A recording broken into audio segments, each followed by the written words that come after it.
starts now. Live from Studio 2A in PIX Plaza, this is the PIX11 News at 6 with Tamsin Fidel and John Muller.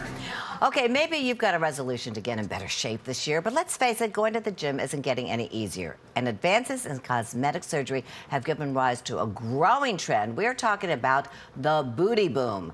Joining me now to talk about it is Dr. Matthew Schulman, a certified New York plastic surgeon. Thank you so much for being here. Oh, my pleasure. Okay, let's talk tushies, all right? So, why is this trend happening? What's going on? You said that actually gets worse, or more popular towards the end of the year.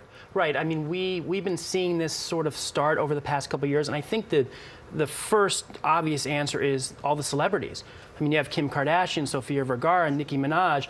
They're out there showing their booties, embracing their curves, and then add to that social media where everyone's picture is out there 24/7. And there you have it. So are we talking about butt lifts per se, or are we talking about implants? What exactly, or both? It's a little bit of both. Really what we're talking about is lifting the butt by augmenting it, by filling it up. That with what? Well, the best way to do it is with your own fat.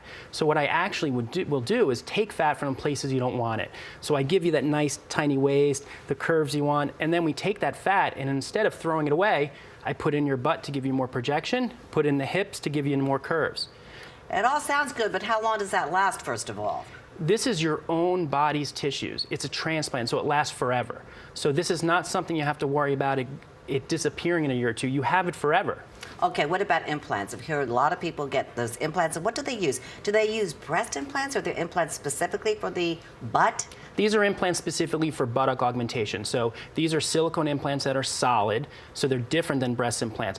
I personally don't love butt implants because I think there's some inherent risks of having a foreign body inside of you. Yes, we've heard a lot of horror stories about that. All kinds of things going wrong. So what are some of the risks that someone is taking if they decide to do either the butt lift or the implant? Well, any of these procedures, these are real cosmetic procedures.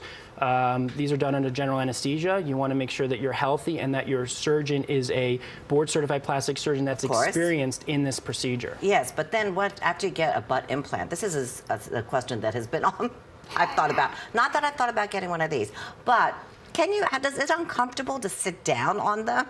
You know, it can be a little bit hard, and when you sit, you can feel it. And the implant is put in this position specifically so it doesn't put pressure on the nerves, because if it's put in the wrong place and it's too close to a nerve, you can get sciatica or numbness in the legs. That's one of the problems with implants. Yes, and also we've heard these horror stories of women doing anything to get a larger butt, injecting all kinds of crazy things. You've heard those. Right. I mean, I've heard it, and I've also treated patients that have had disasters. Oh, so, for example? You know, when you have a foreign body injected into your butt, keep in mind, these injections are not FDA approved, so no U.S. board-certified surgeon or physician will do this. If it's being done in a hotel or it's being done in someone's basement, that should be an obvious problem. Right, that would be one of those, okay, maybe not such a good idea, right? Right. All right, well, thank you. Thank you so much. It's a fascinating topic. I have a lot more questions. Oh, it's my pleasure. We'll talk later. To you later. Yeah, we'll talk later. Thank you, Dr. Schulman.